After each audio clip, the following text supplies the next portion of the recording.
beaucoup de personnes, ils sont la marmite du diable. Donc si le diable veut exercer, le diable de son clan, de la rue, veut exercer la façon d'agir, donc c'est vous qui êtes la marmite d'exercice satanique. C'est vous qui êtes la marmite qui doit servir le mauvais esprit pour agir. Écoute-moi, pourquoi vous devenez une marmite avec laquelle l'ennemi s'exerce dans le péché, dans tout ce que vous pouvez énumérer? Pourquoi? Parce que l'homme est loin de Dieu. Et plus on est loin de Dieu, et plus nous devenons un vase qui va aller à l'intérieur du diable. Donc ton corps devient un vase qui va servir le diable. C'est pourquoi j'aime Paul dit, ce n'est plus moi qui vis, c'est Christ qui vit en moi. Vous pouvez me lancer ce verset. Il a compris. Parce que nous venons de quelque part. Saul qui était Saul, qui persécutait l'église, donc, et comme je disais un jour, j'ai dit, écoute-moi, un sorcier ne peut pas prendre le dessus de ta vie. C'est toi qui ne présentes pas que ton corps devient un vase de son exercice. Le mal ne peut pas se réjouir en toi. Si toi-même tu ne te fais pas présenter comme une vase, comme une marmite assez mal. C'est comme je parle du péché. Le péché est plus que la sorcellerie. Le péché est plus que tout hostie que l'on peut exercer sur la terre. Cependant qu'un chrétien qui est rempli du Saint-Esprit, qui craint Dieu, qui marche avec Dieu, et cette personne devient un danger. Il ne va plus s'en servir de son corps, que l'ennemi le manipule, que l'ennemi le détruise, que l'ennemi l'échange en bénédiction et son corps devient malédiction. Non. Pourquoi? Parce que ce chrétien craint Dieu. N'est-ce pas? Dieu a distingué la famille de Noé à cause que cette famille était sainte. Vous savez, Dieu s'est distingué. Il veut distinguer parce que nous aussi nous voulons être distingués en lui. Dans Galates, écoute-moi, on doit revenir. Dans Galates 2, le verset 20 dit, ce n'est plus moi qui vis. C'est Christ qui vit en moi. Ma vie étant qu'un homme, je ne la vis pas maintenant dans la foi. N'est-ce pas? Et quoi? Et au Fils de Dieu, qui par amour pour moi, il s'est livré où? Il s'est livré à la mort, à ma place. Un chrétien qui arrive à ce niveau, prend la première phrase, ce n'est plus moi qui vis.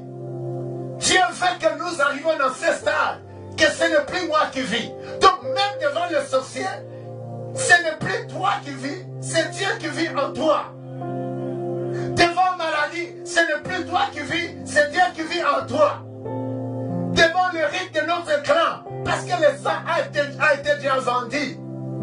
Toute la famille devient un marmite, comme je le dis, un récipient qui va servir aux sorciers du clan. Mais pour toi, tu t'es distingué, parce que tu ne vis pas dans le péché. Dieu te distingue en cette période, et Dieu te voit que ce n'est plus toi qui vis, c'est Christ qui vit en toi. Ce n'est pas Dieu qui va nous approuver. C'est nous qui doivons comprendre que ce n'est plus moi qui vis, c'est Christ qui vit en moi. Alors je suis un danger. Je suis intouchable. Je ne sers rien de moi à mon ennemi. Je ne donne de rien à moi, à ceux qui veulent me faire du mal. Je ne permets rien au tourment de ce monde. Pourquoi? Parce que c'est Christ qui vit en moi. Et Christ en moi est puissant plus que le tourment du monde. Et Christ en moi est puissant plus que mes ennemis. Christ en moi est puissant plus que la maladie sur la terre. Christ en moi est puissant plus que la mort. Alors au-delà de cela, je ne crains rien. Pourquoi? Il vient de clôturer ou il fait un close ou conclusion. Pourquoi? Parce qu'il s'est livré à la mort à ma place. Ça, c'est la dimension d'un chrétien qui ne se sert pas un plateau devant son ennemi. Ma vie n'est pas un plateau devant mon ennemi. Parce que le Christ s'est livré déjà sur la croix pour moi. Il a pris ma place. Alors, je deviens fort en lui. Celui qui doit prendre la place de l'autre a des capacités plus que l'autre. C'est pourquoi Paul a écrit, je ne suis plus seul qui menaçait l'église, mais maintenant, je suis en Dieu. Et pourquoi? Parce que cet homme-là a pris ma place. Écoute-moi, C'est pas, je dois prendre la place d'un chrétien qui devrait chanter les dimanches. Lui, il n'y était pas. Alors, je pris sa place. Non. Et si c'est la place au-delà. Pourquoi? Parce que Saul était un pécheur, un persécuteur de l'église. Là où la Bible dit, là où il y a 2, 3 sont réunis, Dieu est là. Dieu est là. Mais il a compris quelque chose. Je ne suis plus ce Paul-là. La Bible dit pendant qu'il allait pour persécuter l'église. Non, moi je ne crains jamais quelqu'un. Je ne crains jamais ce qui est sur la terre. Je ne crains jamais ce qui promène en l'air. Mais je crois à un Dieu. Pendant que tu es loin du péché, au moment que tu vis dans l'église de Dieu, au moment que tu adores ton Dieu puissant, ton ennemi devient impuissant devant toi. Le temps de nous détruire est passé. Le Christ est venu pour construire quelque chose en toi. Il est venu pour construire ta famille. Non de la sorcellerie, mais d'une vie de sainteté. Non de l'échec, mais d'une vie d'élévation. Laisse-moi te dire, tu réussiras. Parce que la mort avait construit en nous quelque chose de mauvais.